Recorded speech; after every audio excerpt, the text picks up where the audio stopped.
In Ephrata, Pennsylvania, sits a seemingly normal grave. Little do many people know, a hero lies here, a man who saved thousands of people in a world-famous battle of World War II, which became known as D-Day. This man is Dick Winters. Richard Dick D. Winters was born on January 21, 1918 in Ephrata, Pennsylvania. He spent his early childhood in the area and then moved to Lancaster, Pennsylvania when he was 8 years old. Here he began school at Lancaster Boys High School and graduated from J.P. McCaskey High School. Winters then attended Franklin and Marshall College in Lancaster and graduated with a business degree in 1941. Shortly after this, he was unexpectedly enlisted into the U.S. military and began basic training at Camp Croft, South Carolina. With World War II raging on, Winters was sent around the country for additional training and was eventually sent into battle.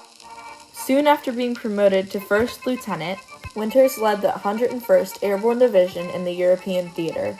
On June 6, 1944, at 1 a.m, Winters and his troop dropped into the fields of Normandy, France.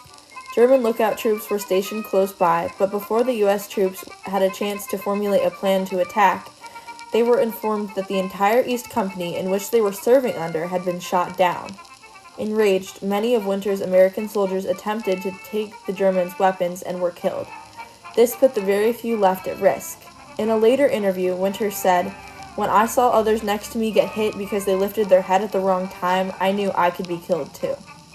Luckily, he and his remaining soldiers managed to escape a few miles away from the Germans. Tired, bloody, and glad to still have their lives, no one knew what to do. Winters then bravely took charge of his now 13-man troop and formulated a detailed plan to overtake the German troop. He ordered his soldiers to duck down into the ditch behind the Germans with their weapons to kill the lookouts. Luckily, this plan worked, and 50 German bodies lay on the ground with 13 Americans safely standing above them.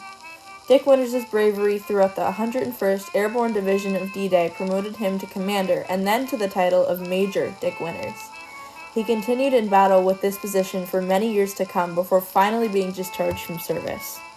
After World War II, Winters remained in Europe for a short time to continue to aid others and eventually moved back to America. Here he gave speeches about his experiences in schools and meetings to spread awareness about World War II in battle. He also returned to J.P. McCaskey High School for the Distinguished Alumni Ceremony, where he gave a speech and stated, "I'd like to send out a challenge to every single student. Please look in the mirror each night after brushing your teeth and say to yourself, 'I did the best I could, and I did well.' I promise you that you will see a change in your attitude and drive. This is what has kept me driven all my life, and especially during war." Sadly, soon after this meeting, on January 10, 2011, Winters passed away at the age of 92 in his home in Campbelltown, Pennsylvania. He was then buried in Ephrata, Pennsylvania, and had a memorial built in his honor. Dick Winters was not just a World War II military member, but a true hero. His acts of bravery continue to inspire people across America to keep pushing through difficult situations and to never give up on the people around you.